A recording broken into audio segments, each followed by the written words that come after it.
All right, today we're talking greatest coaches of all time. Roy has some, I'm sure, great picks. I have some picks. They might all be the same picks. They might be different. Roy, why don't you go ahead and start us off? Well, you know, I use, you have a lot of people use the phrase trainers, coaches. I like teachers, Hmm. okay? Teachers. Because, Sensei. well, when Ray Arcel, who I maybe considered a coach, a lot of people look at Angelo Dundee, but I don't look at Dundee like that because I see him as a motivator. But Hmm. Ray Arcel was responsible for taking Roberto Duran to heights that nobody ever thought a little 5'5" Panamanian could do. I don't know Uh, much about Ray Arcel is not one of my picks. I don't know much about his work with Duran, so this is fascinating. Why don't you go ahead and tell me? he was perhaps he's one of the first guys that when I got into boxing on a different level when I went to work for the USOC, the United States Olympic uh, Committee, Hmm. and then I got selected to be one of the team coaches, national coaches. And Ray Arcel was one of the guys who used to actually put on clinics. And he Hmm. would come in and he says, the gym is like a school. Every day you go to school, you're supposed to learn something. Yeah. He said, so people use the term, he said, but a teacher is not the same as a trainer. He's a trainer teaches you how to do sit-ups, how to throw up, maybe throw a punch. He said, but a teacher teaches you everything about the fundamentals of boxing, Teaches you how to think. how to think, how to Yeah. use your brain. You say, because guys, and before that, you go back to Blackburn, who was with Joe Louis and stuff like that. We're going to be covering them eventually too. But I mean, you get guys that they think guys are just throwing punches sometimes in the ring, and people could wonder like, how can a guy think that fast? He just threw a punch out of wildness. No, it wasn't, because the guy is sitting there watching the guy punch, and if you especially if you're close inside, or even if you're far away, but if you're close inside, you're watching the guy's feet position. You can tell whether this guy can hit. If he's a southpaw and he's trying to punch from an orthodox side, his power is not going to be the same. So you know what you can get away with and what you can do to him. Hmm. Works the same way against you, though. You have to be in a certain position to throw a punch. And if you're not in that position, guess what? If you miss with that and you can't come back with a punch, guess what? You're going to be counted and you're going to be in trouble. So Yeah. my first pick of all of the number one pick, let's put it like that, would be Ray Arcel, because he did a fantastic job with Roberto Duran. And there were others, don't get me wrong, but But you Durant could pick do one, everything. everything. Highly underrated jab. Yep. Unusual footwork. To where he would stay very, very sideways.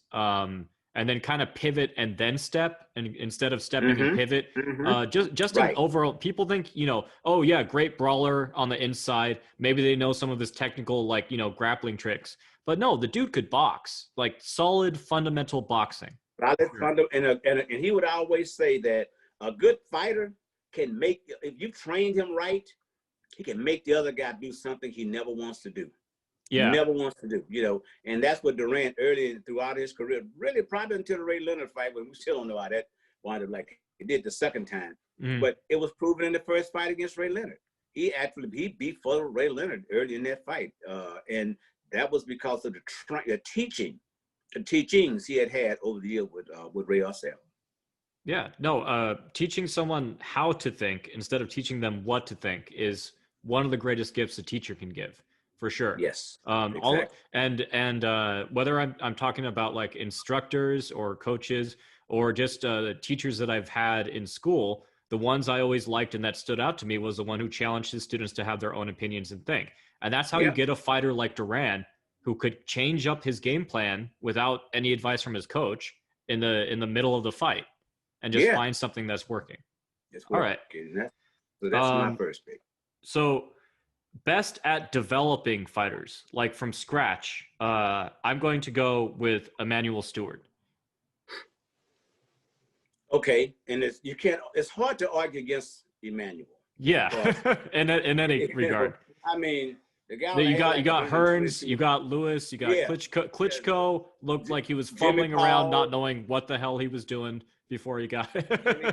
Yeah, before he got him, you're right. I mean Yeah, Jimmy Paul, Milton McCrory, Mike McCallum. It's just so many, and those are the guys that we know about it with the bigger names, right? Del right. McKenty. I mean, gosh, not to mention the guys that he sent to the Olympics as well. Uh, And so it's hard to argue against him. But I will say this, as good as he developed some of his fighters, when a few of those guys got to the big fights, Mm-hmm. they lost. They Terry were up Hearns, against other terrific fighters, though. terrific fighters. Right. Well, see again, Duran, and that's why I started with Ray Orcel, because Mm-hmm. Duran went against some of the, Ken Buchanan was considered to be one of the greatest lightweights in the history of sport, of boxing, right? Mm-hmm. Not to mention with the Esteban de Jesus. There were a lot of guys during that period of time, because they call that the hunger period in boxing, the 60s, the late mid 60s, early into the early 70s, maybe. The talent that Emmanuel had that came into Crunk there in Detroit was unreal.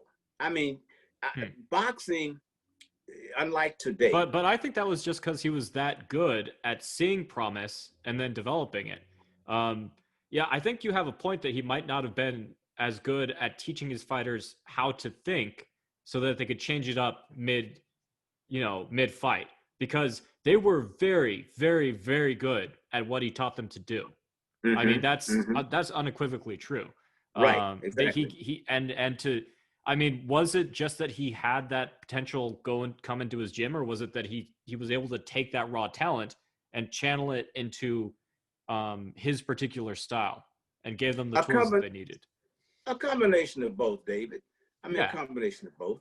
You heard me use the term so many times about the hungerness in these fighters, right? Mm-hmm. And these kids have seen, if you're in Detroit, you read the stories about Joe Louis, Al Lewis, Blue Lewis, guys that were from that area, in that period of time when you're a young kid, you seen them driving through in a Cadillac or Lincoln or whatever they were driving, right? And they coming to the gyms, you were, oh man, one day.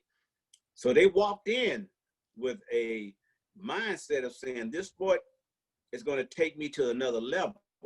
I need someone that's going to take this sport and put it in me to take me to that next level. Emmanuel Stewart was that guy. Yeah. Now, the Emmanuel Stewart that I know, I would tell you, if it was one thing that he had that worked against him, mm-hmm. he took those kids like they were his children, which is good. Don't get me wrong. But see, when a father protects, it's a different story when a father is protecting his children, as opposed to kids training in the gym. Emmanuel raised a lot of kids that became like his sons. He would say, oh, well, this guy's like a son to me. Okay, that's great. I train him to do everything he can do, but eventually the son grows up and grows older. And the problem becomes now is that he listened to you when you were young, and you told him everything right, but now he wants to be his own man. And they start taking chances in the ring, like Hagler did against, like Tommy did against Hagler, like Tommy did against Ray. He kept telling Tommy Hearns, use the jab. You're beating him with this jab. You're doing it. So you think he oversaw them a little bit too much to where they weren't able to test themselves? And if they had tested themselves on their own merits, came up with a couple of their own plans, it would have worked better later on in their careers. Oh, of course, because I don't think Tommy Hearns, he never would have told Tommy Hearns to go out there and slug with Hagler. I don't think any coach. I don't think any coach would have. No, never would have. And within the Ray Leonard fight, here's a fight you're winning. Stay on your. Stay on the outside. Yeah. Stay on the outside, but guys side, I can take this guy. Yeah, I can take him. And we know what happened with that. So I mean, but the guys like Lennox Lewis that he had later on, the heavyweights, Klitschko's, they were dominating already. He made Lennox Lewis, and I say things because he's gone and he can't back him up himself. But I wouldn't say it if he didn't tell it to me. He always had this problem. He thought Lennox Lewis was just too. He said, "Man, he's just too damn relaxed." He always, that was his problem. He could not get him to just get this out of him, because he said they would finish training. Most guys run to the shower. Lennox Lewis ran to a chessboard. He said, I got to finish my chess game. I started with somebody, whoever it may have been. That means his concentration, that's why you saw the Lennox Lewis that was like, that's why you see him, not exciting at all. And what happened in some of those fights, he gets laid out by Oliver McCall. He gets laid out by Hussein Rahman, comes back and wins them. But at the same time, Those are the things that you got to put into his head. Against the Tyson fight, Lennox was basically scared to death of Mike Tyson. Mike Tyson told him, I'm going to eat your children. Lennox, I don't have any children. Hey, what the heck? But I'm going to have sex with you. I'm going to eat your children. You know, and I believe that somewhere in this, we were there in Tennessee where that fight took place. Somewhere in his mind, that probably affected him. But Emmanuel told him after 6th round, man, this guy has nothing. He's nothing. Go out and whip this guy's ass. That's how Emmanuel talked, you know. But that was the thing, you know. So that's the kind of thing. But that's the kind of thing that he could put into a fighter, was to be assertive at the right time. And if you did that, you were going to be successful. Klitschko, we tell you about it. We know about the Klitschkos. He took them and turned them into two of the greatest fighters in the top 20. Both of those guys, let me tell you, were probably in the top 20 list of all-time greats. And you could say that the older ones were one of the top, could be put into the top 10. But couldn't adjust against Fury, to your earlier point. No. Yeah. Well, 30, yeah, they're right, 30. But also, he's on the end of his, you know, his prime there. His career. And then the fight with the other Joshua, right? With the Klitschko, what's it? Vladimir, whatever. Anyway, the Klitschko fight. It's like, I mean, I'm sorry, the Joshua fight. See, Manuel, of course, is not there. But now things have changed. So, but it wasn't to lock it into those guys is one thing. I'm in your corner, you come back, I say, look, do this, you got to do this. You know, that was his style. He didn't lose control, but the idea is to make the fighter think that he's so upset that you go out and do what he told you to do. And if you did it, you're going to be successful. I always remember Jimmy Paul was fighting on the undercard of the Roberto Duran and Tommy Hearns fight. And I forget who he was fighting, but the guy was giving him a hard time. We were in Detroit. I think that's where it was. It might have been in Vegas. I can't remember, but it wasn't Vegas. So Emmanuel was in the dressing room wrapping Tommy's hand. And one of the guys come out and said, man, Jimmy's not doing what he's supposed to do, Emmanuel. All of a sudden, Emmanuel comes out, goes into the corner for the next round. Next fight, Jimmy Paul gets out and knocks the guy out. That's the kind of person that Emmanuel Stewart was. You know, he taught it to you, he expected you to do it. And if you did it, 99.9% of the time, you were going to be effective. No, yeah, I couldn't agree more with that. All right, who's your next pick? Well, if we want to go, again, we look at motivators and coaches, trainers, I probably would have to say Jenks Morton. I have no idea who that is. He's a Ray Leonard's trainer. See, that's what I'm there again. Oh, is that his early trainer then? Yeah, the guy who started him out? Throughout most of his career. He was a tall guy. See, Angelo Dundee. Yeah, that's who I know as his trainer. I know he started out with someone different, but okay. Angelo, most people don't know this, but even with Muhammad, Angelo pretty much came in about the last two, unless there was a lot of media stuff done like it was in the 70s. It was, the 70s was all about media promotions, man. That's what made boxing. So Angelo might come in a month before, but most of the time Angelo came in 2 or 3 weeks before the fight. Well, that's what I have Angelo Dundee as the greatest psychological coach of all motivator. Time. Yes, but one of the reasons is because he was one of the few guys who could actually handle Ali, because by his own account, when Ali did something, or when he wanted Ali to do something different, he would go, I like the way you're doing this to make him do this. That's very smart of you. Like it was Ali's idea. Yeah. And then Ali would go like, oh, that's how you do it. See, that's the motivator in him. But James and the same Morton thing with Leonard. Guy. You're blowing it, son. Yeah. You're blowing it, kid. But a lot, and why? Because he's back there. Angelo knew the judges. He knew the referees. He knew all of them. His brother, Chris, had been was a promoter for many years. And there was some supposedly mob connections among him. And a lot of people had said at that time that Angelo was put in Muhammad's corner because the mob wanted him in there. He had this group called Cloverley. Was it Cloverley? I think it was Cloverley that signed him up. It's one of the, Joe Frazier had one too. But I want to say it was Cloverley. There was a group of syndicate guys that put the money together to back Muhammad's career. They brought in Angelo to do that, to be that part, more or less the watcher, as they say. I don't believe that. That doesn't make any sense to me. That makes zero sense. Why It would makes sense to me. because Dundee had no control over Ali, like at all. So why was he there?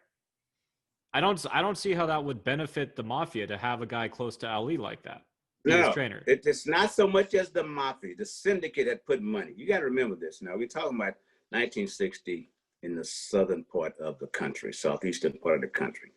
Yeah. Things were still very, very heavily segregated that way. Yeah, that was So a there were big part places. of Ali's If you fight. read his, if Yeah. you read his books, sometimes he said he would go to places and the guys couldn't go in and eat.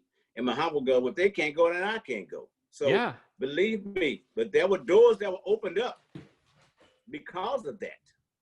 And it was the backing that these guys had. Believe me. So you're saying that Angelo was at times like a chauffeur, like we can trust him because there's a white dude with him, kind of a thing.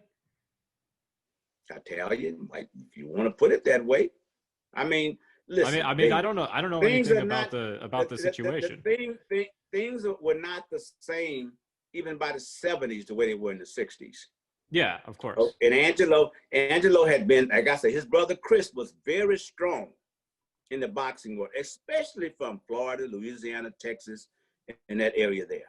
Very strong, Alabama, and that a lot of boxing was taking place. So Chris was a very, very, very, very influential guy in the boxing business. And there may have been a couple of fights that even people thought he lost early in his career. Doug Jones was the one they think about in the Garden. They booed him so bad because they thought Doug Jones deserved the victory.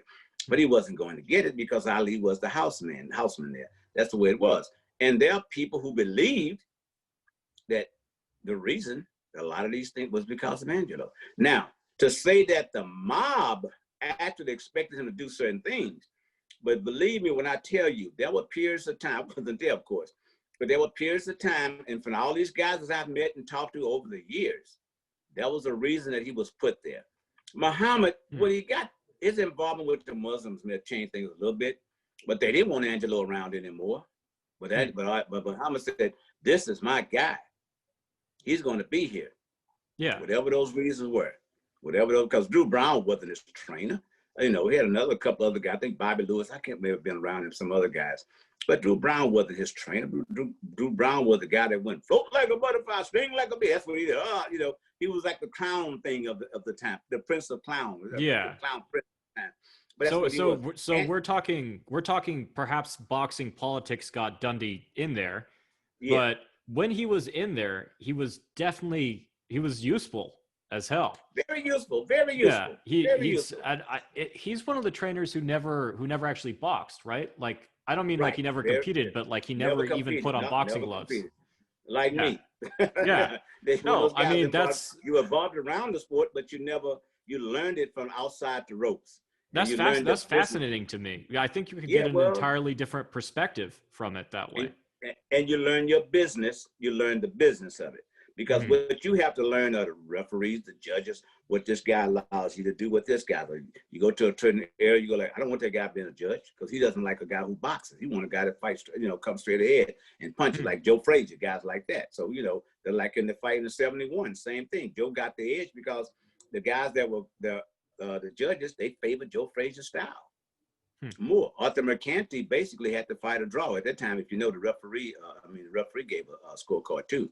So when you start looking at it, but the history of Angelo is not that as a trainer. People in the boxing world may think that, but he wasn't, trust me, he wasn't the guy as a trainer that you thought.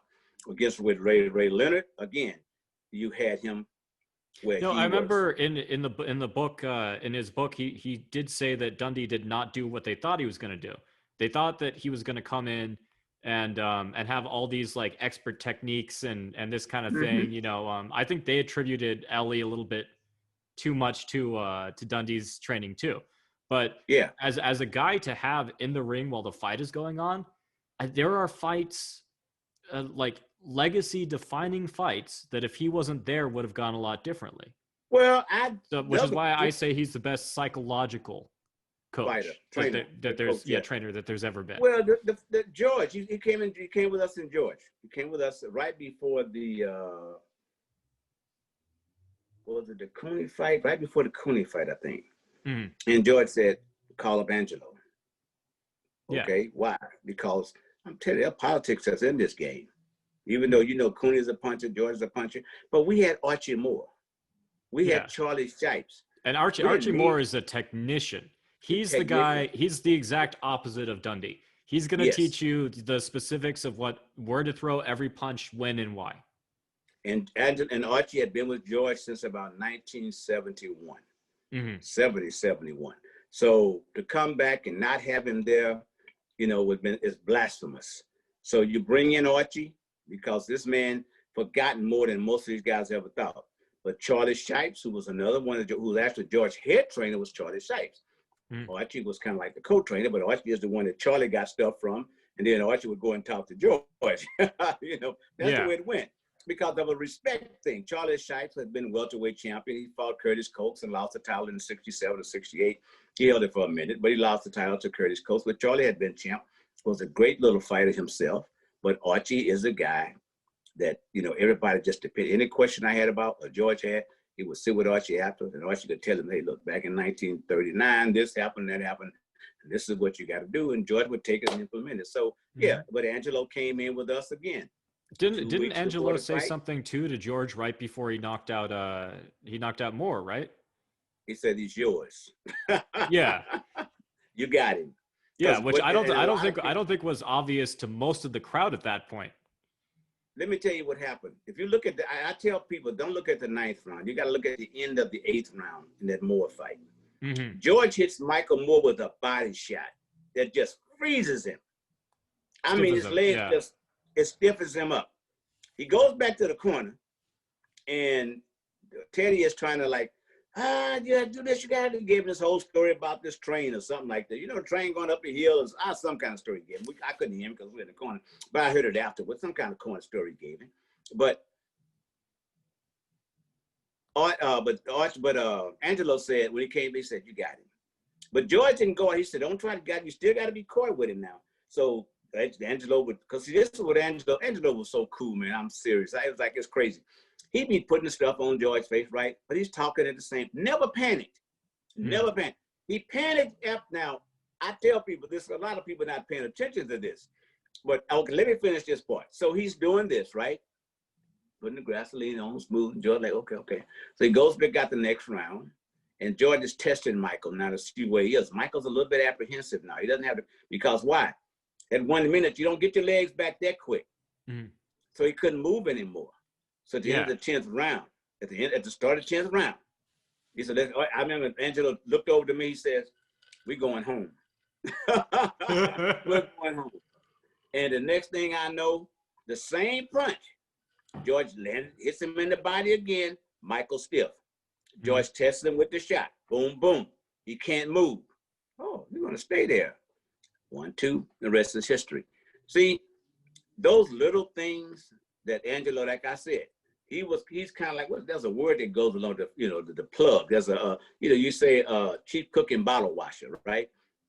But that's what he was. He plugged it in with everything that you had going. And again, like Emmanuel, when you put it together, it worked. Yeah. And there it was. There it was. Because if you notice in that fight, George never went to the cross defense. No, he did not. Nope. No, because he abandoned it. By that time, everybody had figured, okay, how do you get under? Holyfield probably did a pretty good job of throwing on under it, but you have to be able to bounce around and move. But most of those other heavyweights didn't have that style like that. But by this time, Teddy Atlas was smart. So he had figured out a way. Every time he covers up, No, he tried to tell Moore. He warned him. He warned Moore a lot, and then Moore just ignored him. They just ignored him. So, now, again, remember, this is the funny thing about it. Michael Moore had worked under Emmanuel Stewart for a while, trained under Emmanuel Stewart for a while. I don't know what happened with that. But if he has Emmanuel in his corner, I don't think he makes those mistakes. Maybe. It's hard to say, but I think his head stays a little bit more. Michael was temperamental. But again, you have to have faith in everybody that's in your corner, everybody that's there. And Angelo, if you said, okay, Archer's doesn't have it tonight, Charlie doesn't have it tonight, Angelo does. So that's the guy you let in the ring. If you look at the last 3 rounds, Angelo is the guy that was in the ring when George came But in. let's get back. We kind of accidentally went on to Yeah, went away. yeah. Let's get back to Leonard's original coach, the guy who taught him Yeah, all his okay. techniques and everything. Jenks Morton.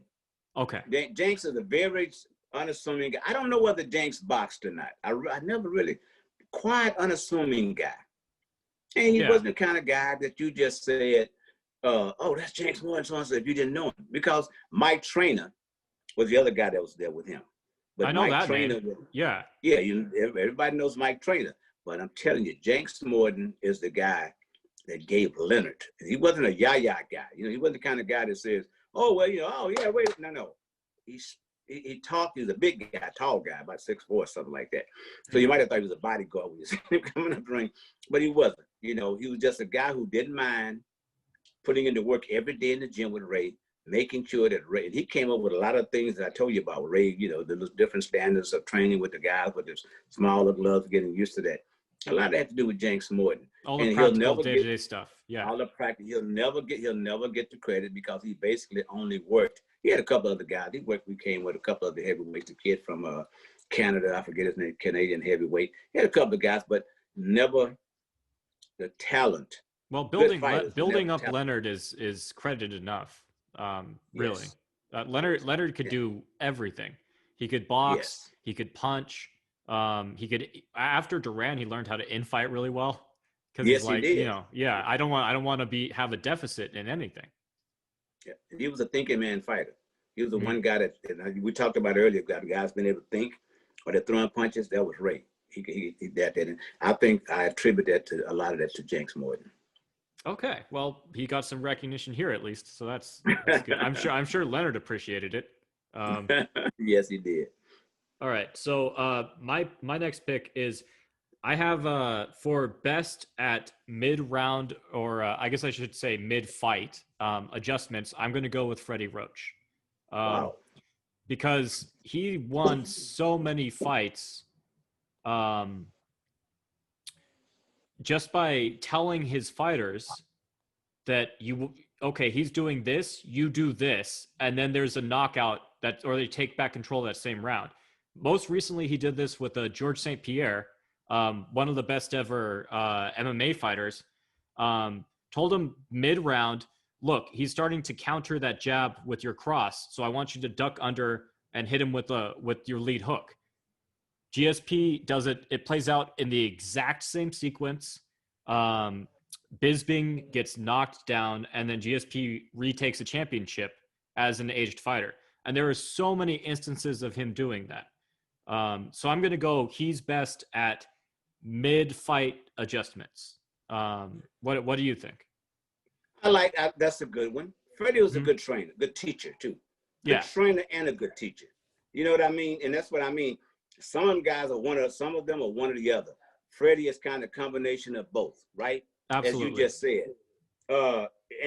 Actually, I had to give him credit for Manny Pacquiao's success.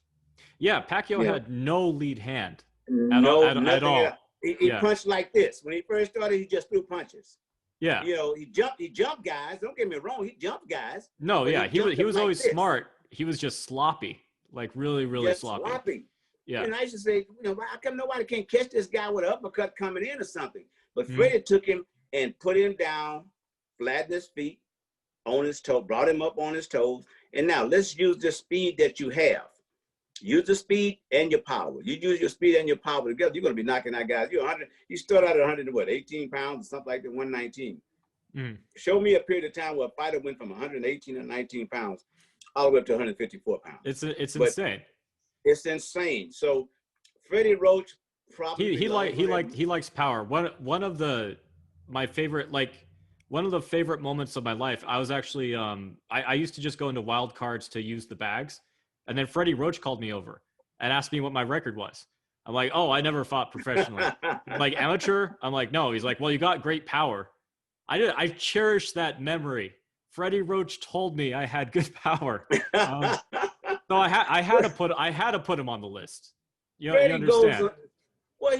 He can go. If you got 5 faces on Mount Rushmore, you can put Freddie up there.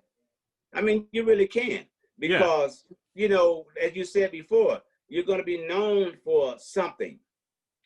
And it may Yeah. be that one particular fighter. It may be that one particular fight that may have been the most important fight in that fighter's career. And they said, well, why do you do this? Because this guy is the one that told him what to do. And this is the guy that worked him. So, and Freddie had a number of guys. I think he worked with James Toney for a while. He had quite a few fighters up there wild card. And at one time, He's worked with it's funny. Another reason I give him best for just mid fight adjustments is boxers would hire him to be in his corner, and they'd like never worked with him before. Never. That's right. Yeah, they met him like that night. I saw him in Riggindau's corner. I'm like, what the hell? Right. Yeah. That's right. Right. Mm-hmm. Well, it's one of those things, though. It makes you, Freddie gives you credit. You know, like they said, they have a street cred. You got Freddie Roach to the corner, you got a little cred going on with your style. Because they say, well, Freddie just doesn't jump in anybody's corner. He doesn't just jump in anybody's corner. He doesn't.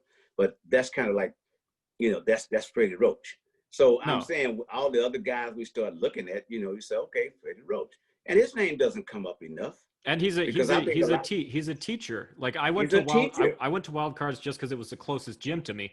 But he'd just go over to people who weren't even competing, just people who wanted to be in, and he'd just give them pointers. If it was like a slow night, he'd just walk around the gym and and like just give boxing wisdom to everybody.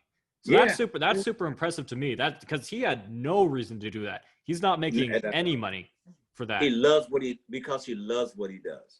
Exactly. And that's what I mean. A teacher teaches not for the paycheck. They teach because they love what they're doing. The idea that I can put into a kid's head that 2 + 2 is 4. You know what I mean? Or whatever the numbers may be. That's what they like doing. The kid didn't know that in the beginning. And now after 6 weeks, 9 weeks, whatever period of time it is, now this kid does it. And that's Freddie Roach. That's why I'm saying if you start putting that Mount Rushmore, you have to put him up there. You put 5 faces. You know, he's not the very best of all time, that's for sure. No, but he's a fantastic coach. Not at all. But he's a fantastic teacher. And then, like I said again, he may be more of a teacher than he is a trainer. But which is more important, the teacher or the trainer? Right. Yeah, I'd go with teacher 9 times out of 10 with that one. All right, I got one more. Who's your next one? Percy Miller. Percy Miller. It was James Toney's trainer. Now, everybody see Floyd Mayweather doing the roll and all those kind of things. Mr. Miller was out of Detroit. That's his original thing.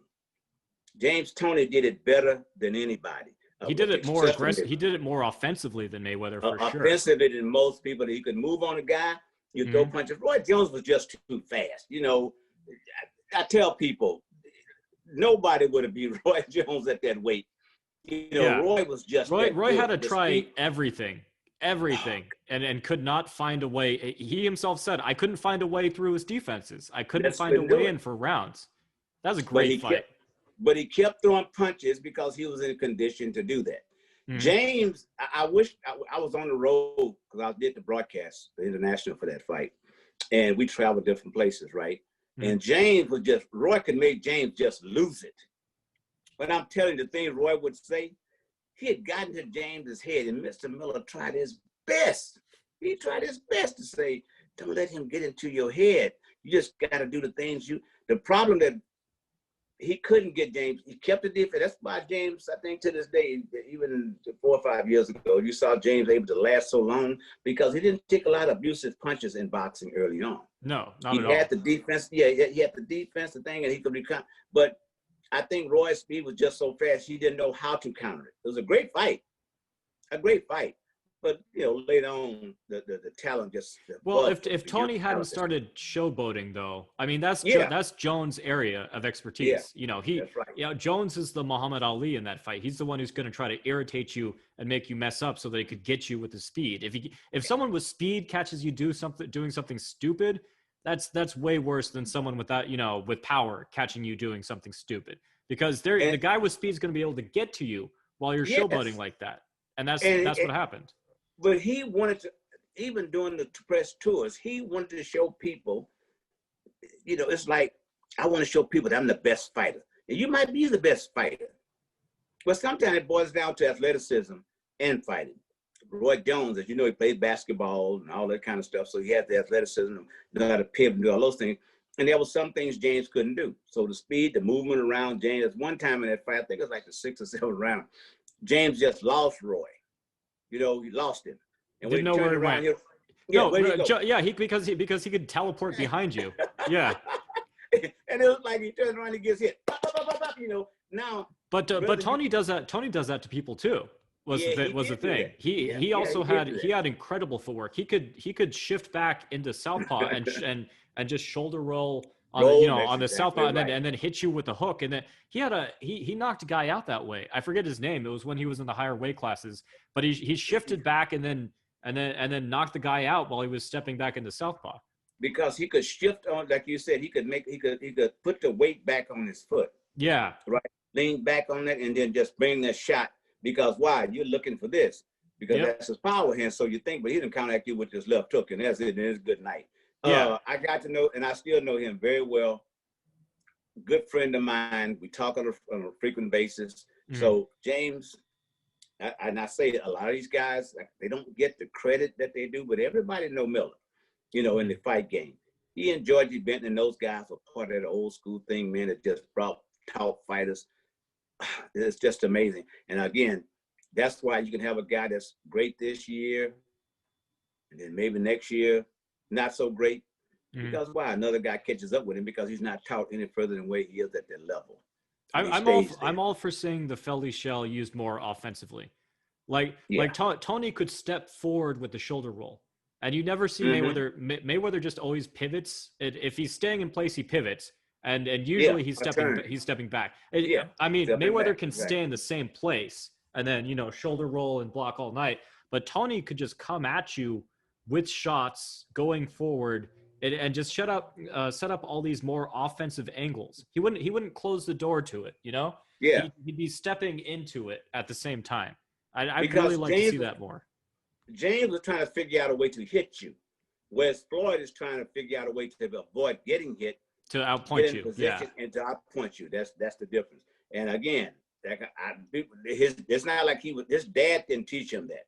That wasn't a Mayweather type thing. It wasn't Roger. It wasn't Floyd Sr. That was something. And remember, he's from Michigan, so you can bet that he's seen that up there an awful lot. No, yeah, that makes sense. All right, the last coach I have is best at creating and realizing his own style. So can you guess who it is? Well, let me see. At creating his own style, I would like to say probably Robert Garcia, because he does that. True. No, that's a good one. I'm going with Cus D'Amato. Okay. Because he created this style that worked for shorter boxers, power-based style. You don't really see, even going back in the old days, you don't see, because it sounds stupid. It sounds like it won't work. You don't see people squaring up and then moving their bodies like a windshield wiper. Yeah. You see, right. you see someone, if you don't have Patterson and you don't have Tyson and his other fighters. Jose Torre. Yeah, you don't have those guys and you start trying to teach that to people, you just think the guy's a moron. But it worked. Yes. And it's crazy that it worked. I remember when the first time they showed a clip, Tyson hadn't won a title, but it was part of the things that Cus and what was Mike's? Jimmy Jacobs did. He did an awful lot of video on Mike early with Cus, right? Early on video. Because I guess Cus was an older guy, and his dad, Jimmy Jacobs' dad, owned Big Fights Incorporated. All those videos and movies that you see, that was Jimmy Jacobs' dad who created that. And Jimmy owned the film library after, of course, Bill Caden wound up with it. But Jimmy owned that library, and when he died, it all passed over to him. But there were videos he had of Tyson, right? And you seen him lock, or you will see Cus. He locked in here. Because as you said, he was notorious at teaching the smaller guys. Yeah. Here, you get here, what do? You turn, boom, that was Tyson. And he could hit you from either side. And it works from either side. Boom, boom, you get your leverage. That was the big influence, is that you can knock the guy out with either hand. Yeah, either hand. From either angle. He was one of the ones that converted Mike Tyson from a southpaw to a pretty ambidextrous fighter is what he became. But he took away that style. Why? Because everybody knows that heavyweights in general do not like to fight southpaw heavyweights, especially those that can punch. Mm-hmm. You make one mistake, is a good night dick, as they wrote. You know, So he created a sneaky southpaw. He created a sneaky southpaw. Yeah. And Jimmy Jacobs took Mike Tyson and taught him how to play handball. That was the deal. Shuffle your feet, boom. So every time you come out, you're on balance. Oh yeah, these are secrets I learned. I touched and talked to Jimmy a lot of times when I be in New York with my brother. So he always said, I wasn't expecting handball. That's the one where you throw the ball against the wall. Yeah, and then, yeah. So what happens? He said, if I ever get a fighter, I'll teach him how to. Jimmy Jacobs was like for years the top handball gamer in the country, in the world, as a matter of fact. So he said, if I got it, because why? You teach him ambidextrous. You take it, you know how to work on both sides. And that's why Tyson would do this, that little move he had, that walk in. Yeah. Had that. But Buster Douglas kind of altered him because he was able to stop him and make him start. The difference with that, you got to start your feet each time you start forward. You got to reshuffle your feet. Yeah. So Mike had this thing where bop, bop, bop, and he slide in. But if you stop him, you have to shuffle his feet all over. Can't do that. Yeah, yeah. Can't do that. That was the difference. But that's where it came from. And Mike could use both hands. That's left or right, didn't matter. I look at the Trevor Berbick fight, you know, just like, I mean, that's a prime example of what he had, because he wasn't in no position to hit in boxing terms, but he caught him with both shots, because he went here, and then he popped him on top of the head, and then the rest is, you know, he rolled around the floor 4 or 5 times. And just Patterson too. Patterson, I mean, his hook was crazy, but mainly he didn't have Tyson's power. But he had that incredible speed. And that same kind of footwork where it looked like he teleported behind guys. He jumped into guys, you know. Yeah. That leaning in left hook, same thing. But like you said, if he had the power, I'll tell you this much, and people can argue this all they want. He was out-handled in both Liston fights. But if he's got that power that Mike Tyson has, I'm not so sure that the result is the same both times. Yeah, well, if he has the power Tyson has, he's a better fighter than Tyson. Yes, I think that's pretty. It's like what we were talking about with Lomachenko. If Lomachenko had power, you know, then he's the greatest of all time. But he doesn't. Yes. And that's why he needs to use all the Matrix stuff in part. As he has. as he has. Yeah. So that's it for my picks. Do we have any honorable mentions or anything? Or? I mean, the honorable mention would be Georgie Benton, who trained basically Lou Duval was there with him as well. And people are going to say that, well, Lou Duval was a trainer, and Lou was a trainer, but Lou never had any real success until he got over to those guys with, I mean, you could say Benny Pazienza maybe, and there was a couple other guys. I forget the light heavyweight champion, Bobby Chaz or something like that, guys like that. But the real talent came about when Georgie Benton had Pernell Whitaker, Mildred Taylor, what's the kid that trains, Wilder was training by, Mark Breland, Evander Holyfield, I mean, that whole Olympic team.